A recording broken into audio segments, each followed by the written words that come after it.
D'abord, je voudrais dire mon admiration pour Serge Morand, moi, qui m'a beaucoup apporté. Je pense qu'il est aux avant-gardes de la réflexion dans ce domaine. Et moi, je suis très fier qu'il participe au fond à l'avant-garde de cette réflexion.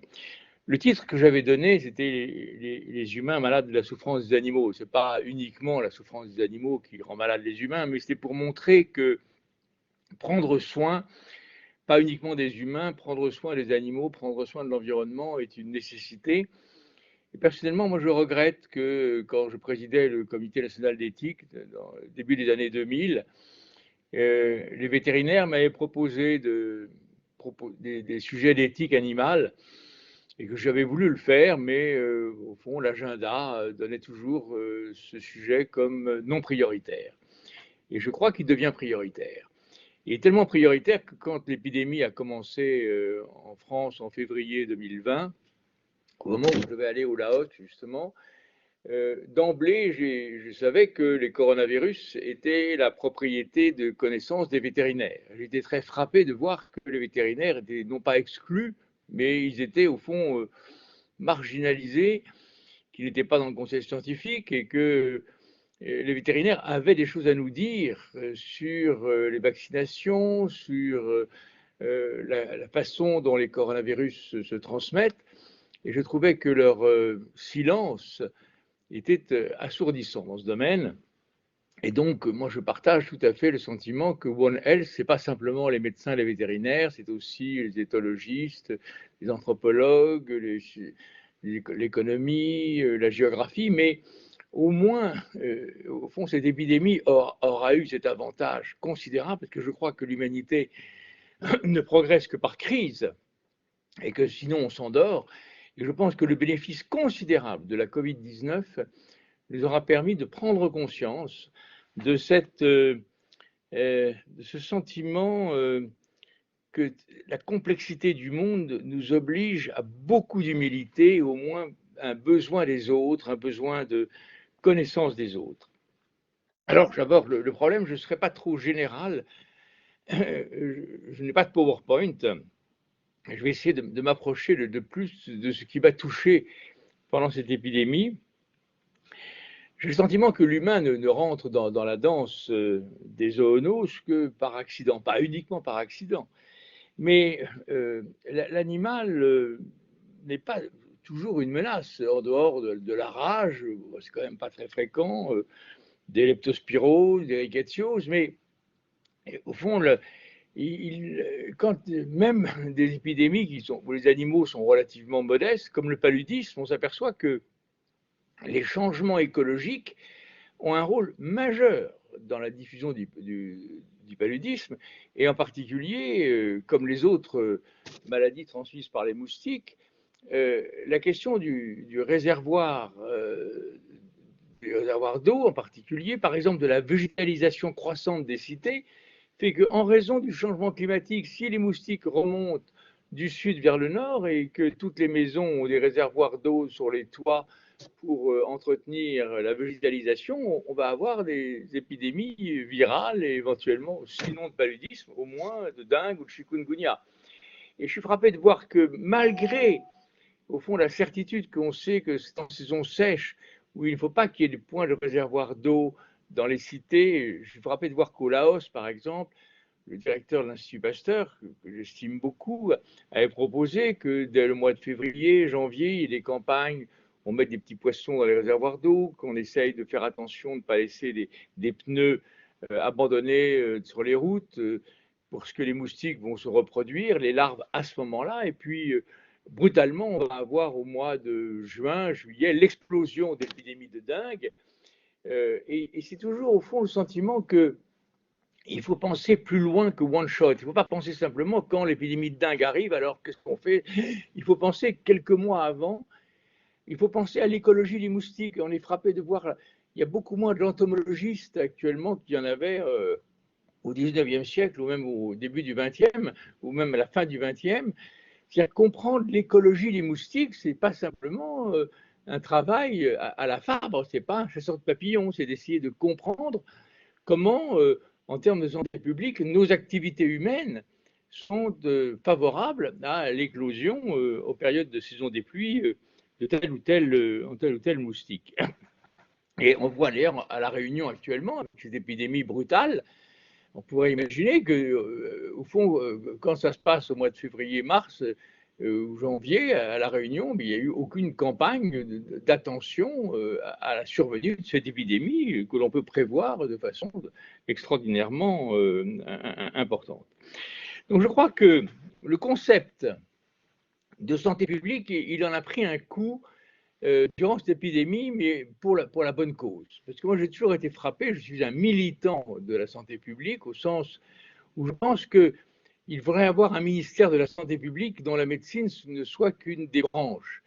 La médecine n'a pas à avoir la tutelle sur la santé publique. La médecine doit avoir à poser des questions à la santé publique ou éventuellement lui apporter des réponses circonstancielles. Mais la santé publique dépasse largement la médecine. Elle a besoin de compétences que les médecins n'ont pas, que ce soit, on l'a vu, les vétérinaires, les anthropologues, les climatologues, les éthologues, les sociologues. Bref, la santé publique, c'est une activité passionnante, mais passionnante parce qu'elle est complexe et qu'elle alerte et qu'elle demande éventuellement à la médecine, son bras armé, de prendre telle ou telle mesure médicale, mais ce n'est pas simplement des mesures médicales, c'est des mesures économiques et des mesures qui prennent en compte la complexité des facteurs de transmission. Parce que, au fond, l'origine animale des maladies infectieuses, c'est pas de doute, on le dit, 70-75% des maladies infectieuses, mais le problème, c'est qu'il faut essayer de comprendre les facteurs de transmission, donc travailler avec ceux qui connaissent. Les médecins ne connaissent pas les facteurs de transmission. Les vétérinaires les connaissent, les anthropologues éventuellement les connaissent, les sociologues. Et le concept de One Health, qui était connu depuis une quinzaine d'années, là, il a brutalement apparu au devant de la scène. Je pense que c'est un changement anthropologique majeur. Et s'il est suivi, parce que s'il reste uniquement un concept de colloque, ben je pense que ça ne servira pas à grand-chose. Et au fond, penser que les modifications de l'environnement et de la régression de la biodiversité sont des facteurs majeurs qui vont concourir à la transmission des maladies infectieuses. Alors, il y a des questions qui se posent d'emblée. Quand même, je suis frappé de voir qu'en matière, par exemple, de barrières d'espèces ou de concept de réservoir de virus, il y a des travaux énormes à faire. Pourquoi notre espèce humaine est résistante, heureusement, à un très grand nombre de virus? Pourquoi les espèces animales sont extrêmement vulnérables, d'autres résistantes? Et la faiblesse des travaux immunitaires pour comprendre quelle est la clé, quelle est la serrure qui fait qu'un virus ne pénètre pas dans un organisme autre que celui dans lequel il est habitué, et aussi de savoir comment des concepts de réservoirs de virus peuvent être extrêmement importants. Et là où la biodiversité intervient, et où Serge Morand a quand même apporté pas mal de connaissances, c'est que à partir du moment où la biodiversité se réduit, eh bien, les impasses virales qui auraient pu permettre de protéger l'humain d'infections virales va finir par disparaître et que je pense que un concept, moi, qui me paraît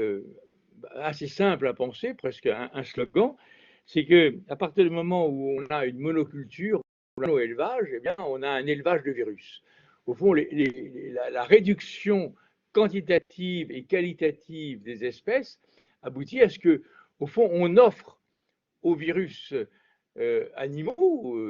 on leur offre exactement ce qu'ils demandent depuis toujours, c'est d'avoir non pas une répartition des espèces, mais d'avoir une mono-espèce dans laquelle ils peuvent développer leur mutation tranquillement. Et au fond, il y a le sentiment que nous sommes les agents de notre propre destruction. Et je crois que tous ces concepts méritent d'apparaître maintenant au devant de la scène des études et au fond, il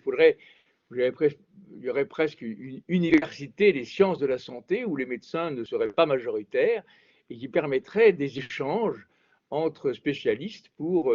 réfléchir un peu plus loin que le bout de leur nez. Parce que, au fond, on l'a appris, maintenant c'est devenu des lieux communs, mais des lieux communs qui avaient besoin d'être exprimés, comme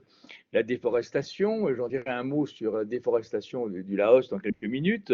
Déforestation qui est une des causes de la maladie d'Ebola au Congo, en Afrique. Déforestation aussi dans l'est des États-Unis avec la survenue de la maladie de Lyme. Les changements de culture alimentaire, c'est important les changements de culture alimentaire parce que on s'aperçoit que à partir du moment où il y a des guerres, eh bien, il y a plus d'alimentation relativement simple et qu'on va à ce moment-là consommer éventuellement des animaux sauvages. La production industrielle, et là je trouve que exactement comme on sait que l'espèce humaine, lorsqu'elle est confrontée à des camps d'extermination, comme la guerre mondiale, ou des camps de migrants, comme on le voit en Grèce ou, ou en Libye ou dans d'autres pays, où on voit que la concentration de la pauvreté d'humains rassemblés les uns sur les autres pouvait donner des épidémies de typhus, eh bien, de la même façon que quand on concentre des millions de poulets, des millions de porcs, des millions des fermes de 1000 vaches, eh bien, on donne à l'ampliation d'une maladie bactérienne ou virale un véritablement boulevard de développement. Et la disparition d'espèces animales, dont on pense que, bon, elle est anecdotique, elle est en même temps inquiétante, la disparition des insectes, qui étaient aussi des lieux peut-être des cul-de-sac qui permettaient de protéger. Les rassemblements des cités de 30, 40 millions de personnes qui commencent à apparaître en Afrique, où l'Afrique aura vraiment des centres urbains de plusieurs dizaines de millions de personnes. Donc, l'élevage des poulets et des porcs va être l'élevage des humains dans des conditions concentrationnaires. Le changement climatique, on disait un mot tout à l'heure, qui fait qu'il va falloir s'habituer à comprendre que des populations d'insectes vont migrer, vont changer et donc vont transporter des virus. En un mot, au fond, toutes ces raisons, déforestation, toutes ces raisons de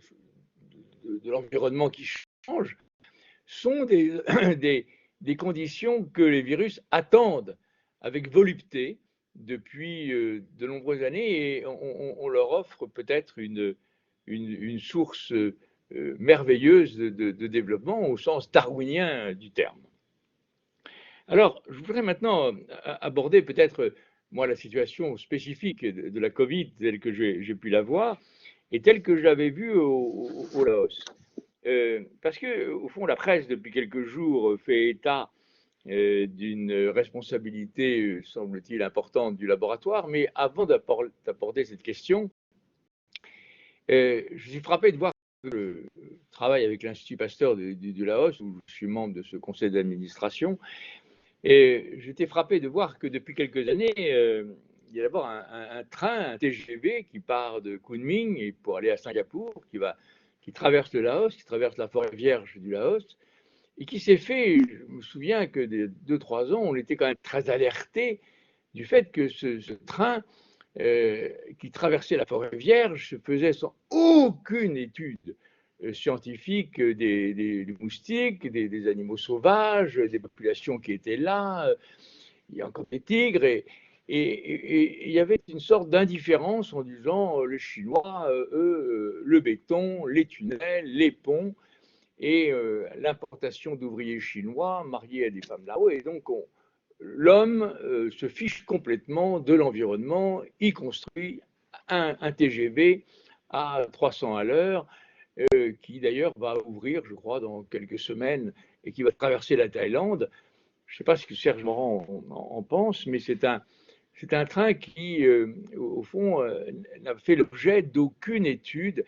alors que, et peut-être c'est un des bénéfices que j'avais pu voir il y a une dizaine d'années, quand la France avait construit un barrage sur un affluent du Mékong, eh bien, avec l'Institut Pasteur, avec le rapport je crois, l'université Maïdol,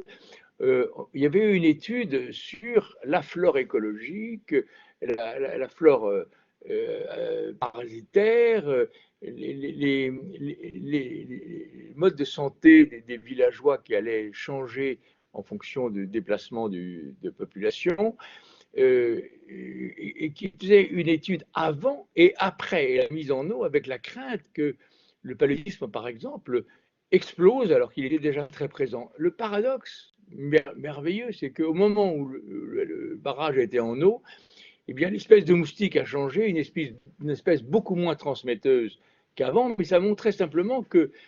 au fond, prendre en compte l'environnement avant-après dès qu'on fait un barrage, dès qu'on met une ligne de train, est très importante pour comprendre et ne pas être surpris, au fond, de travailler sur l'environnement de façon très scientifique, de façon très basique, très humble, permet de se protéger. Et donc, quand l'épidémie a commencé, moi j'étais très frappé des informations que j'avais à partir de Vientiane sur ce marché de Wuhan, et qui était un rassemblement sous l'étal d'animaux sauvages, en particulier de chauves-souris, qui sont reliés en éventail, vivantes,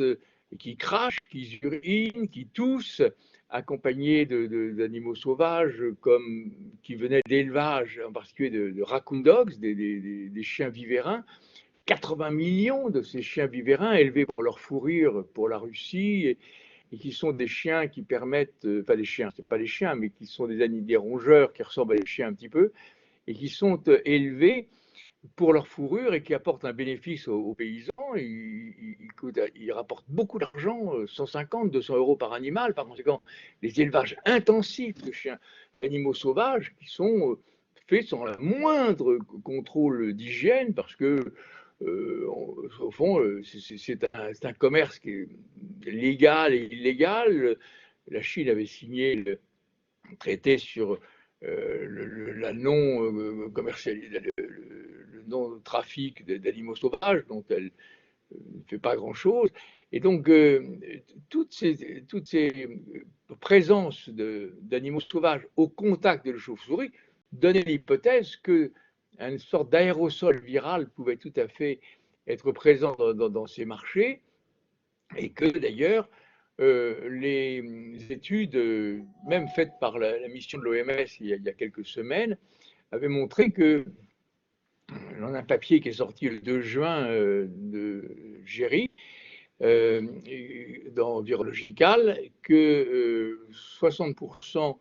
des personnes qui ont été malades d'emblée avaient été dans le marché des fruits de mer, c'est un euphémisme, de Wuhan,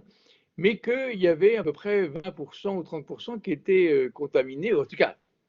dont l'hypothèse de contamination avait été faite dans d'autres marchés. Il n'y a pas uniquement le marché de Wuhan, il y a d'autres marchés dans Wuhan. Et donc, il y avait, semble-t-il, plusieurs marchés avec la vente d'animaux sauvages. Et ce qui est intéressant, c'est que dans cet article du 2 juin, eh bien, on s'est aperçu qu'il y avait des virus de lignées différentes, A et B, montrant par là que l'unicité d'un point de départ pouvait être remise en question par la diversité d'emblée d'origine génétique des virus en fonction des marchés. Donc c'est un élément important. Moi, je faisais l'hypothèse, mais qui n'était absolument pas validée. Je ne suis pas un chercheur sur le terrain, que éventuellement des grottes de chauves-souris qui sont absolument aucun contact avec l'homme dans le Nord Laos depuis des centaines d'années avaient fait l'objet de vente ou d'achat de guano par les travailleurs du train, et qui avaient pu éventuellement les ramener, et on n'avait aucune idée de ce qu'était ce trafic éventuellement d'animaux sauvages ou de chauves-souris ramenés de ces grottes par ces paysans. Bon, le directeur de l'Institut Pasteur était un peu sceptique sur cette réflexion. Il a fait pas mal d'études sérologiques sur les gens qui ont ramassé le guano, et il a trouvé très peu de sérologie positive montrant que cette hypothèse de contamination directe n'était actuellement pas prioritaire. En revanche, il y avait toute cette maladie infectieuse de Yunnan dans les années 2013-2012,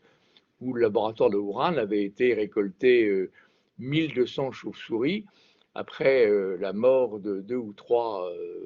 ramasseurs de guano. Ils les avaient ramenés et on n'avait pas beaucoup de connaissances de ce qu'ils avaient fait dans leur laboratoire. Autrement dit, la déforestation brutale d'une partie du Nord-Laos, la négligence absolue du comportement de ceux qui travaillaient sur ce train dans une atmosphère et avec peut-être au contact de grottes encore inconnues, avec la concentration massive dans des marchés gigantesques d'animaux sauvages, de plusieurs milliers d'animaux sauvages vendus dans l'étal avec une puanteur, semble-t-il, insupportable, faisait que cette hypothèse d'emblée de rassemblement humain, de rassemblement d'animaux sauvages et de conditions de transport d'animaux sauvages qui faisait que ces animaux étaient particulièrement stressés, et là où je reviens au concept de souffrance animale, c'est-à-dire que tous ces facteurs pouvaient contribuer à créer, au fond, une sorte de nouvel environnement favorable à la propagation de ce virus nommé SRAS-CoV-2, qu'on est en train de maintenant appeler SRAS-2, parce que SRAS-CoV-2, ça finit par être un petit peu long et on pourrait l'appeler le SRAS-2, parce qu'il n'y a pas tellement de... Il y a eu le SRAS-1 et le SRAS-2. Alors, depuis quelques jours, ce qui fait, comme on dit vulgairement, le buzz, c'est que on a appris des choses. Moi-même, le premier que je ne savais pas, c'est au fond que le laboratoire Dr Shi à Wuhan, d'abord, avait travaillé sur le gain de fonction, ce qui est quand même assez ahurissant et assez dangereux, et qui était d'ailleurs annoncé publiquement par un chercheur américain d'Arrache qui, au mois de décembre 19, avait dit que c'était merveilleux, qu'on avait réussi à comprendre le mécanisme d'atteinte humaine des coronavirus 15 jours avant la pandémie, ce qui est quand même très étrange. Et il avait publié un article le 20 février 2020 dans le Lancet en disant qu'il n'y avait aucun risque pour ce laboratoire d'avoir été à l'origine du virus. Simplement, il a dit qu'il n'avait pas de conflit d'intérêt, alors même qu'il avait été participant à la recherche avec Dr Shi. Et il travaille actuellement à Tampa, au Global Viral Network. C'est un bon chercheur, mais dont peut-être l'ambition et l'hubris mériterait peut-être un jour d'être envisagé avec un financement américain assez ahurissant de cette recherche dans le laboratoire de Wuhan. Toujours est-il que 3 chercheurs, semble-t-il, sont morts au mois de novembre avec des symptômes évoquant la Covid, et que on sait que ce laboratoire travaillait d'une part sur des cultures cellulaires humaines. Ben, c'est pas très difficile d'avoir des cellules humaines et de cultiver un virus sur les cellules humaines. On peut imaginer que ces cellules humaines permettent à ce virus peut-être d'avoir une capacité de mutation importante et en même temps d'infecter des souris humanisées. Alors, des souris humanisées, il faut quand même des conditions de sécurité qui, semble-t-il, mais alors là, moi je ne suis pas un expert, je n'ai pas été sur le laboratoire, mais d'après les informations que nous avions, c'est que le laboratoire P4 qui avait été créé avec l'aide de la France n'était pas celui dans lequel étaient faites ces inoculations de souris humanisées, qui étaient plutôt P2 ou P3, donc avec un risque ahurissant. Mais là encore, peut-être qu'il y a une ampliation médiatique telle qu'il faut se méfier quelquefois d'informations pas vérifiées, invérifiables, mais toujours est-il que les documents que nous avons pu avoir depuis le 25 mai,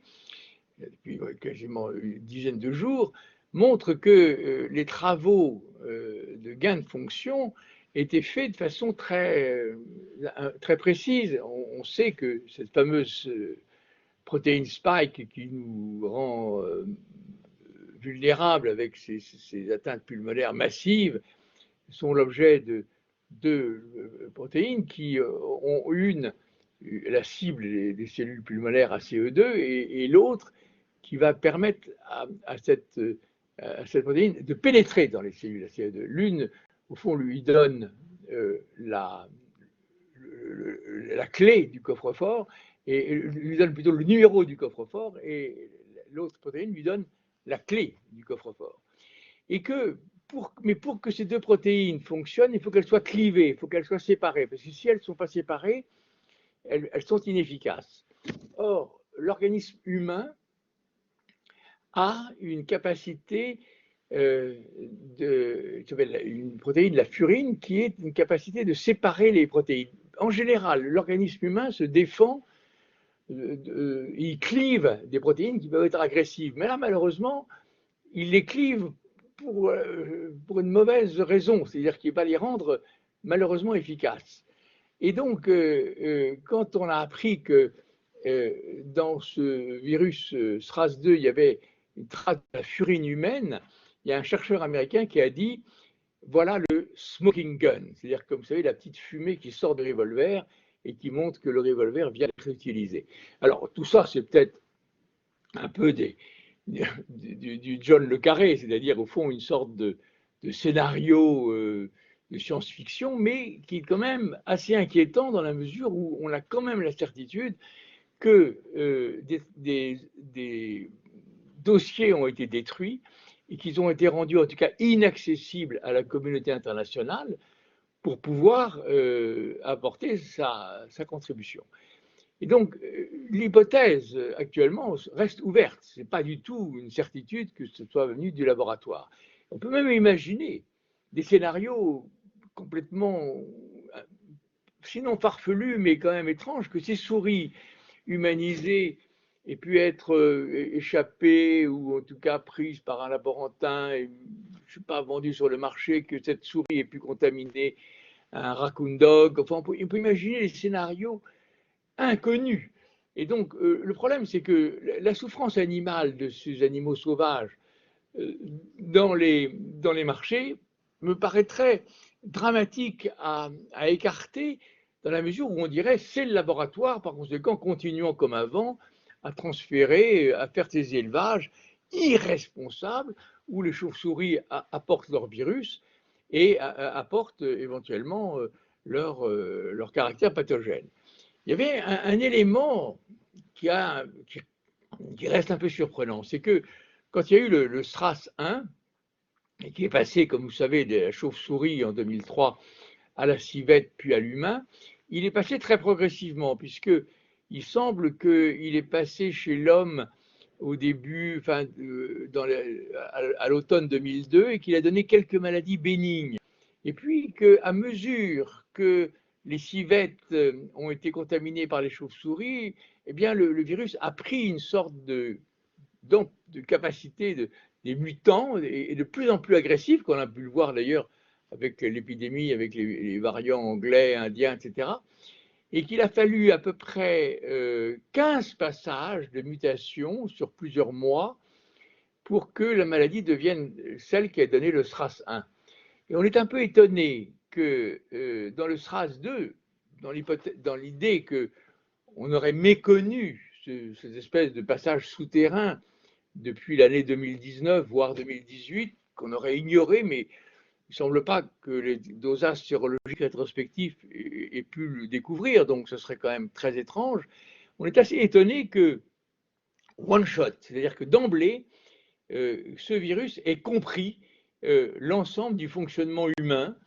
des récepteurs ACE2 et qu'il ait, au fond, il n'ait même pas eu besoin d'une mutation. Alors là, il y a quelque chose d'un peu étrange sur le plan génétique. Alors, il y a d'un côté l'unicité génétique dont disent les tenants de l'atteinte par le laboratoire, et puis il y a la diversité génétique de ceux qui disent mais non, il y a divers gènes parce qu'il y a divers marchés et il n'y a pas eu un seul virus. Donc on voit que cette saga de l'histoire de la relation entre l'animal et l'homme va être, à mon avis, assez passionnante dans les semaines ou mois qui suivent, parce que l'enquête internationale, elle est en train de changer de braquet, et que le collet a l'air de se resserrer sur les responsabilités. Et que je pense qu'il y aura peut-être d'autres scénarios possibles, mais on voit que la complexité même de cette situation suppose des compétences très diverses. Ça peut être aussi des compétences policières, ça peut être des compétences de droit, et, et au fond, les compétences qui remettent en question l'hubris de la science, qui se dit, au fond, assez indifférente à la capacité de savoir s'il est intéressant d'augmenter le gain de fonction d'un coronavirus pour chercher un vaccin avant que la maladie arrive. Est-ce que là, il n'y a pas une sorte de... Le titre de l'article, c'était la boîte de Pandore, mais je pense qu'il y a quelque chose de très irresponsable dans la mesure où l'humain se considère comme dépositaire d'une science qui a les droits de faire n'importe quoi, de faire des enfants génétiquement modifiés pour voir un petit peu comment ça se passe. Au fond, il y a une sorte de, peut-être là, au fond, d'éthique de la science, d'éthique de prudence, et qui, au nom de d'être le premier à publier un article sensationnel, finit par oublier que nous sommes des populations extrêmement vulnérables. Donc je crois que dans cette aventure, le drame serait au fond de faire simplement un accident du laboratoire, l'alpha et l'oméga, parce que au fond le One Health serait considéré comme accessoire, alors que je pense que les conditions écologiques complexes, climatiques, géographiques, environnementales, forestières, économiques, industrielles, marché d'animaux sauvages clandestins, mafieux, parce que c'est quand même, il y a un marché mafieux en Chine de 80 milliards de dollars. Je ne dis pas 80 millions de dollars, 80 milliards de dollars, c'est le marché des animaux sauvages. Donc il y a quelque chose qui est absolument terrifiant pour le futur, et que le danger, au fond, paradoxal, ce serait de dire que c'est la science qui a fauté. Et je crois que ce serait très grave. Mais c'est pour ça que je pense que le travail sur l'origine de ce virus dépasse la médecine. Il est un besoin collaboratif extraordinairement important. On va avoir une situation hybride entre un laboratoire et un marché d'animaux sauvages par je ne sais quel mécanisme. Au fond, en conclusion, moi je suis frappé de voir que cette One Health est une avancée majeure. Et là encore, je rends hommage à Serge Morand qui d'emblée nous a alerté depuis de longues années sur cette complexité au fond de la relation entre l'animal et l'homme, sur la nécessité d'avoir une santé publique. Et même, indépendamment de l'animal, moi je pense que la santé publique, telle que je l'ai vue en France, santé publique indifférente à la psychologie des étudiants dans une situation de détresse, abandon de la médecine du travail, abandon de la santé publique comme un facteur majeur de la médecine, avec une préoccupation uniquement de la médecine individuelle, avec les grandes questions éthiques, consentement, etc. C'est très bien, mais que, au fond, la relation que nous avons avec notre environnement, que ce soit aussi bien le tabac, l'alcool, les drogues, la façon dont nous vivrons, la pauvreté, la précarité, l'accueil des autres, des plus vulnérables, tout ça sont des questions majeures et qui sont des questions qui sont traitées dans les études en médecine en 10 minutes et qui n'ont pas, au fond, il faut revoir complètement la formation. Et si les médecins ne veulent pas s'intéresser à ces questions, il faut qu'il y ait une véritable université des sciences de la santé qui dépasse complètement l'enfermement par la médecine de ces questions. Voilà un petit peu quelques réflexions qui sont pas des réflexions éthiques, mais qui m'ont un peu troublé et pour lesquelles je pense que nous n'avons pas encore, nous sommes à la moitié ou au tiers de la vérité et que ça va être intéressant dans les prochaines mois de savoir au fond comment l'humain a souffert de cette pandémie. Voilà. Merci beaucoup Didier Sicard pour cette intervention qui, je crois, vous concluez pour dire que ce n'est pas une intervention éthique, je crois que c'est une intervention qui touche précisément des questions d'éthique fondamentales, notamment parce qu'elles essayent d'embrasser la complexité du problème, et qu'un des enjeux de l'éthique, c'est précisément d'essayer d'embrasser la complexité d'un sujet,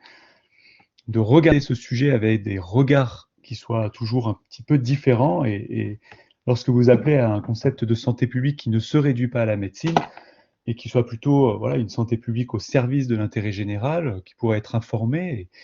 par des médecins, par la médecine, mais pas que, il me semble que c'est précisément un enjeu éthique de première importance. Alors, je crois que vous avez bien aussi permis de montrer, et Frédéric Keck, je pense, va le compléter par la suite, la difficulté de l'origine, puisqu'on est ici précisément sur un conflit d'interprétation sur l'origine d'une pandémie, et le danger qu'il y aurait à une interprétation univoque de cette origine, qui serait par exemple une malveillance liée à un laboratoire ou une irresponsabilité d'un chercheur ou d'une équipe scientifique. Il ne faut pas exclure évidemment cette hypothèse-là, et elle touche fondamentalement à l'éthique de la recherche. Je pense qu'ici vous avez raison de le souligner, mais ça pourrait évidemment excuser ou des responsabilités d'autres domaines tout aussi importants qui sont, ce qu'on évoque aujourd'hui, qui sont la prise en compte de l'environnement, de l'animal, finalement du paysage, dans un sens large, qui pourrait favoriser ou pas ces virus-là. Donc on est encore dans ces conflits sur l'origine, ces conflits d'interprétation, et il me semble qu'il faut garder un équilibre dans le débat sur ces aspects-là. J'aurais peut-être envie de donner la parole à Serge Morand pour qu'il y réagisse, parce que vous avez beaucoup évoqué le Laos, la situation de l'Asie, de cette partie de l'Asie, et étant lui-même un acteur et un observateur en place sur place, peut-être qu'il aurait des choses à dire sur l'intervention de Didier Sicard. D'abord, un très grand merci, Didier, à votre présentation remarquable, qui est vraiment toujours marquée de la qualité et puis de la générosité que vous avez. Merci beaucoup. Je pense que on le voit bien aussi dans vos interventions, je veux dire, audiovisuelles, quoi. C'est toujours très, très profond. Et je suis vraiment en accord avec ce qui se passe au Laos depuis quelques années, surtout, enfin moi j'ai quitté le Laos pour la Thaïlande il y a à peu près 5 ans maintenant, juste au moment de ce grand démarrage de ces projets absolument gigantesques de transformation,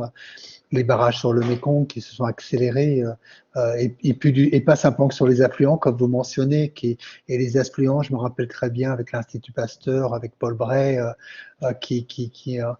qui avait démarré avec l'aide de l'Agence française pour le développement, avec plein de projets, développer ces enquêtes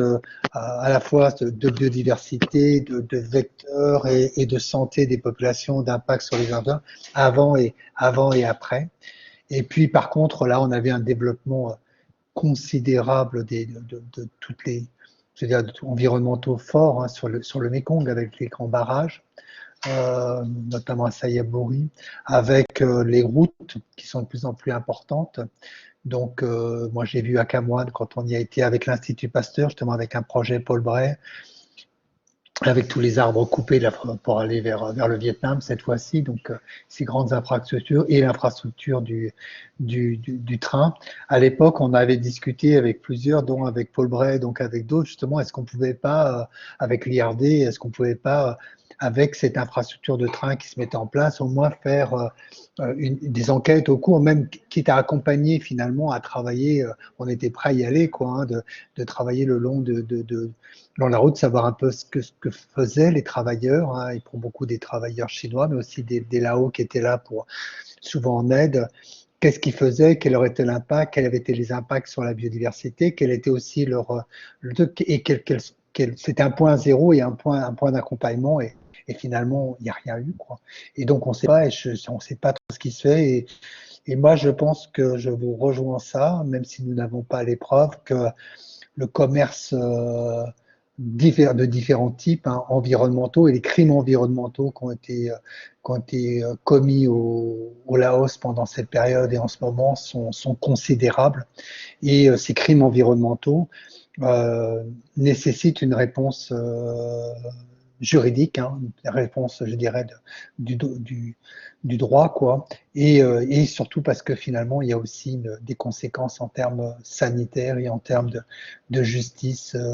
environnementale pour les populations concernées. Et on l'a bien vu même aussi pour l'hôpital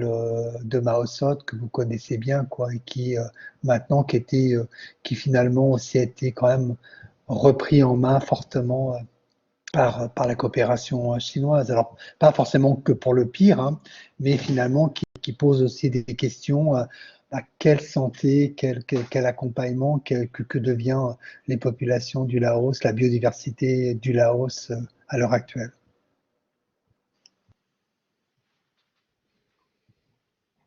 Merci, merci Serge Morand. Ça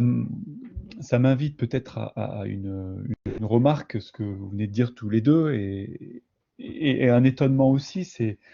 l'impact finalement fort de notre interdépendance au niveau mondial. C'est-à-dire que on parle ici de choses très locales, même si c'est des territoires qui sont étendus, mais on parle d'un barrage sur le Mékong, on parle d'une forêt qui disparaît à un autre endroit, on parle d'un chercheur qui aurait manqué un peu d'humilité ici, on parle de pratiques d'élevage là-bas, mais toujours dans des endroits très localisés, on voit l'impact mondial, l'impact international de ces gestes, en fait, de ces pratiques, de ces décisions locales. Donc je crois que ça justifie vraiment l'approche aussi One Health qui est finalement fondamentalement une éthique de notre interdépendance, quoi. Interdépendance humaine, mais aussi interdépendance au monde animal et environnemental. Donc voilà, merci beaucoup d'avoir permis aussi d'éclairer cette dimension-là de la démarche, de l'approche One Health, qui est vraiment, voilà, qui met en lumière, qui nous met en lumière cette interdépendance. Et donc cette responsabilité partagée que nous avons. S'il n'y a pas d'autres questions, merci beaucoup Didier Sicard. Je rejoins les commentaires qui ont été faits sur votre intervention sur le chat. Merci beaucoup de nous permettre de prendre du recul. Et je vais passer la parole pour la dernière intervention de la matinée à Frédéric Keck, que je remercie énormément de participer à ces discussions et dont je vais mettre en ligne la présentation. Voilà, vous avez la parole, Frédéric.